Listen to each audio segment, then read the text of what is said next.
Hey, this is Mr. Ward. I'm going to do a video key of Geometry Exit Ticket 19.2. So here we go.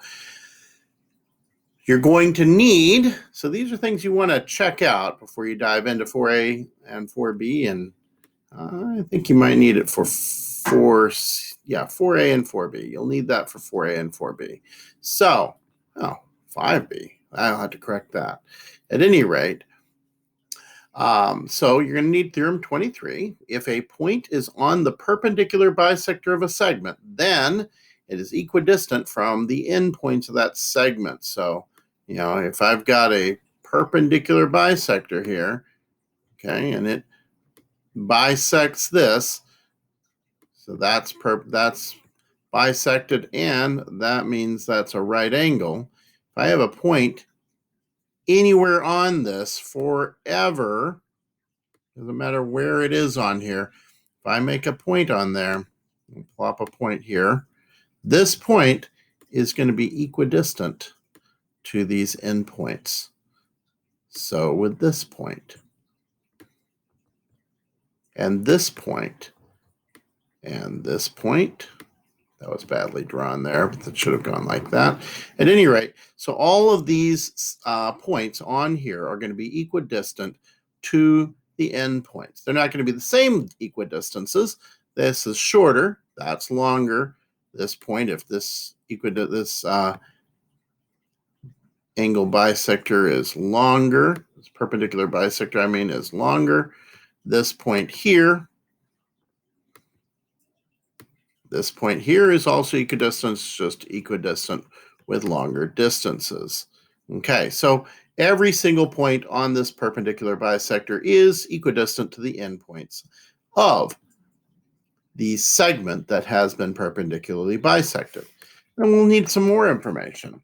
We might need information, just what's the definition of a perpendicular bisector? Perpendicular bisector is a segment is a line that bisects and is perpendicular to a segment.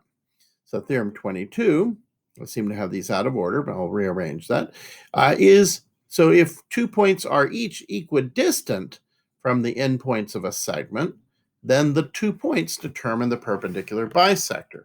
So if I know that this point and this point, or this point and this point, or this point and this point are equidistant from the ends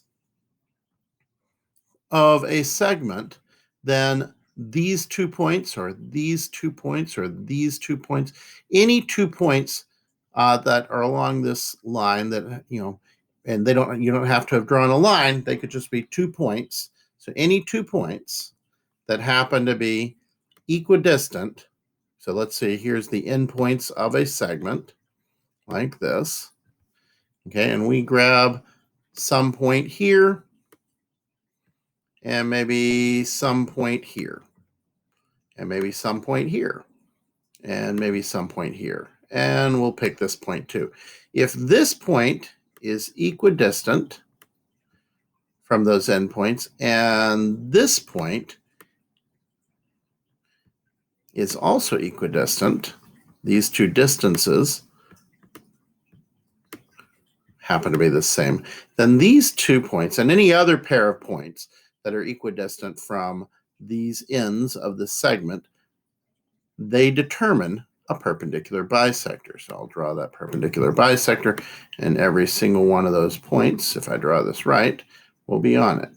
Okay, so that's the perpendicular bisector. It's a bisector, and it's perpendicular. It's bisector because it splits this into 2 parts, and it is perpendicular. Okay, so let's go ahead and deal with the questions. So which theorem is needed to prove this one? So we know that AB and AD are congruent.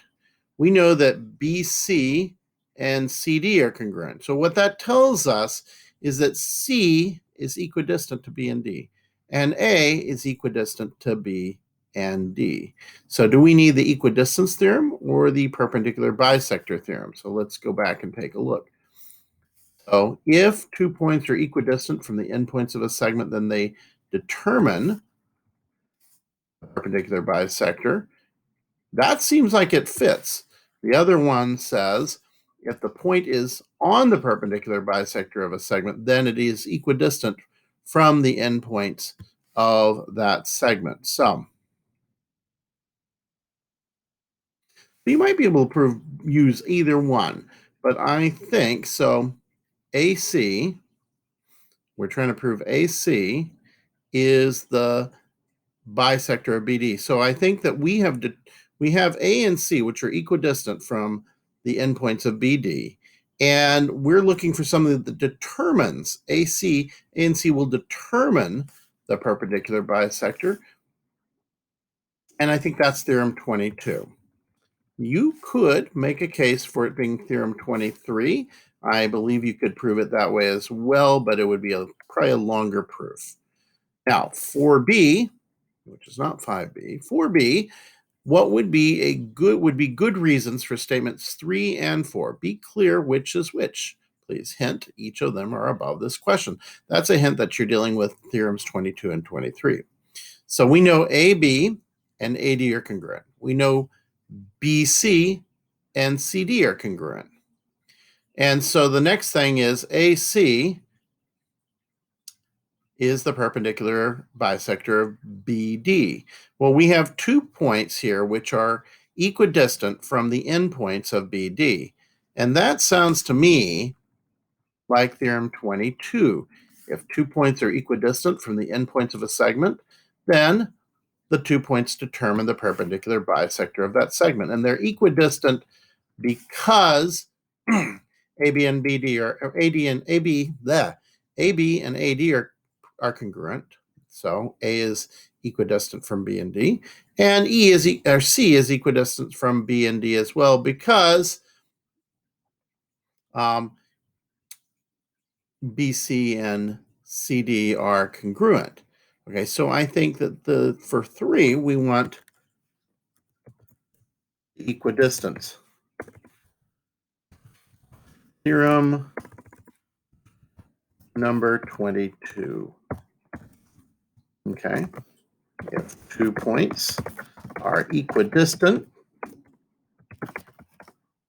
to the endpoints of a segment, then they determine the perpendicular bisector of that segment. Okay, then 4 says BE is congruent to ED.